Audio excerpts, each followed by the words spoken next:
Salam alaikum.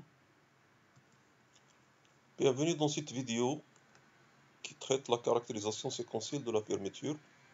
C'est-à-dire que on va traiter les questions de fermeture de parties, d'adhérence, de densité, tout ça, en utilisant les suites. On commence par un théorème de base qui définit les points adhérents séquentiellement.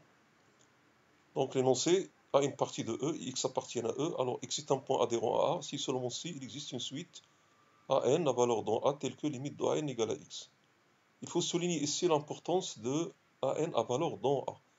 Donc, en quelque sorte, les points adhérents d'une partie, ce sont toutes les limites possibles de suite dont les termes sont dans A. Démonstration.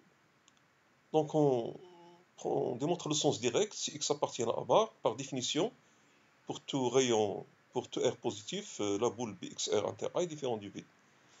Alors, pour passer de cette définition générale aux suites, il faut construire une suite. Pour cela, on va discrétiser le rayon. Donc, on va utiliser des rayons Rn égale 1 sur n plus 1. On a divisé par n plus 1 ici parce que n appartient à n, donc il peut être nul. Pour éviter donc la division par 0, on ajoute 1. Seulement, on peut aussi utiliser n appartient à n étoile et utiliser Rn égale 1 sur n. Donc, pour Rn égale 1 sur n plus 1, la boule de centre X et de rayon Rn, 1 sur n plus 1, inter A, est différente du vide. Donc, cela veut dire qu'il existe un AN qui appartient à cette intersection. Donc, le AN, il est dans la boule, en même temps, et dans A.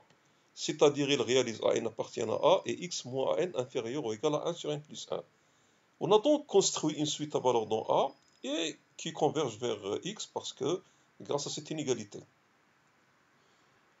Donc, on a démontré le sens direct.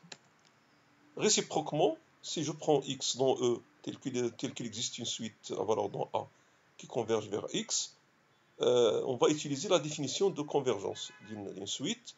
Seulement ici, à la place de Y, dont on a l'habitude, on va utiliser le symbole R. Donc pour R positif donné, on a l'existence d'un N appartenant à un grand N, tel que quel que soit N, petit n supérieur à N implique à N moins X en norme plus petit que R. Alors on utilise le grand N en particulier. On voit que AN appartient à A inter B, XR, donc avec AN appartient à A, parce que dès le départ, la suite est à valeur dans A, et donc l'intersection A inter B, XR est non vide, et donc X appartient à A bar. On a donc établi le théorème de base qu'on va utiliser pour le reste. Commençons par la caractérisation séquentielle de la fermeture, c'est-à-dire comment caractériser les parties fermées. D'abord, corollaire, une partie de E est fermée si et seulement si, pour toute suite AN à valeur dans A, si AN converge dans E vers L, alors L appartient à A.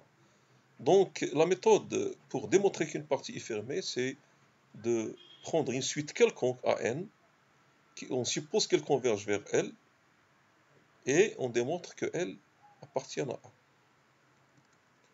Démonstration, donc supposons que A est fermé, puisqu'il est fermé, il réalise A bar égale A. Voilà.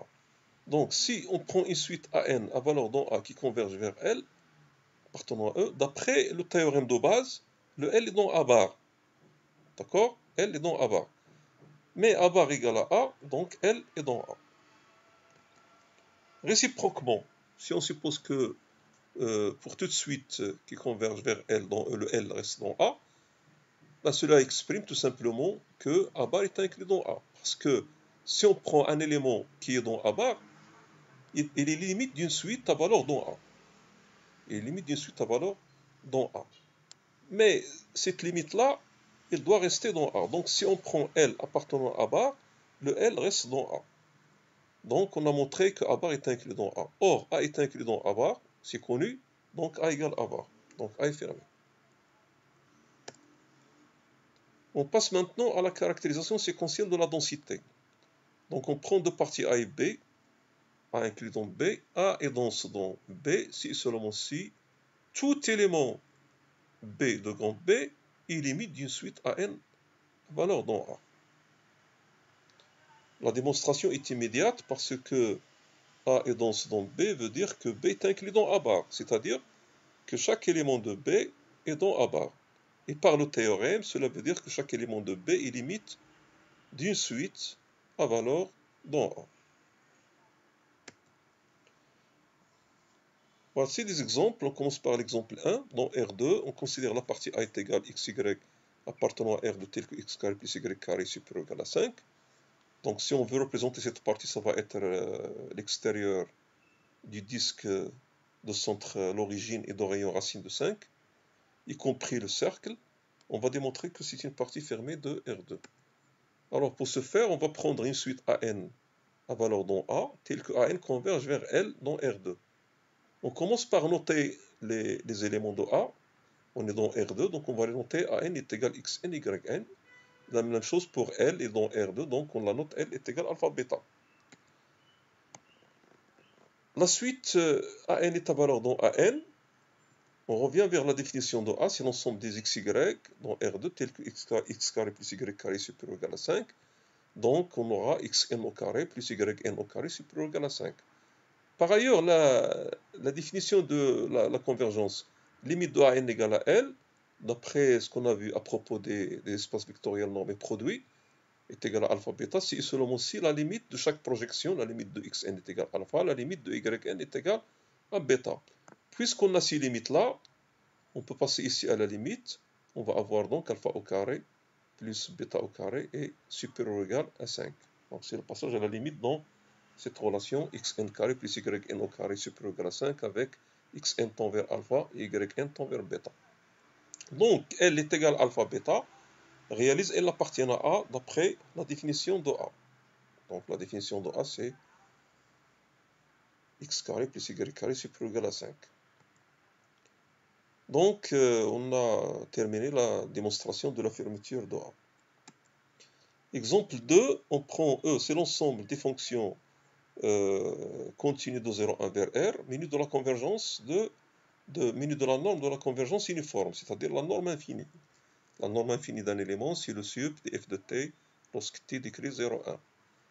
Donc on va prendre la partie A est égale l'ensemble des fonctions qui appartiennent à E telles que quel que soit t dans 0,1 f de t supérieur ou égal à 0. Tout simplement, ce sont les fonctions positives ou nulles sur 0,1. On va montrer que A est une partie fermée de E. Donc on choisit comme d'habitude une suite Fn à valeur dans A qui converge, on suppose qu'elle converge vers F appartenant à E, et il faut montrer que F appartient à A. Donc revenons à la définition de A. La définition de A, ce sont les fonctions positives. Donc il faut montrer que cette fonction F est positive. Pour cela, il suffit de fixer un élément T0 quelconque et montrer que F de T0 est positive. Alors pour ce faire, on part de Fn. Fn est dans A, donc Fn de T0 est positive. Puis on va démontrer que Fn de T0 tend vers F de T0. Grâce à cette inégalité qui dit que Fn de T0 moins F de T0 pour tout n est plus petit que la norme infinie, parce que c'est le sup. Donc on aura le Fn de T0 tend vers F de T0.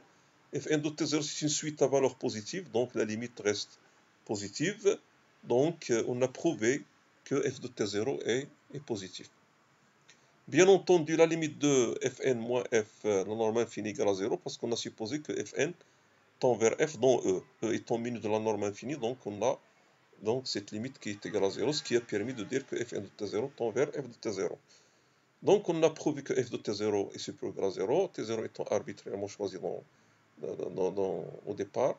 Donc F appartient à A, ce qui prouve la fermeture de A d'après la caractérisation séquentielle de la fermeture. Donc en résumé, pour démontrer qu'une partie est fermée par la caractérisation séquentielle, il faut toujours partir d'une suite à valeur dans cette partie qui converge vers un L qui est dans E et prouver que L est dans la partie en question. Je vous remercie pour le suivi de cette vidéo et à la prochaine, Inch'Allah.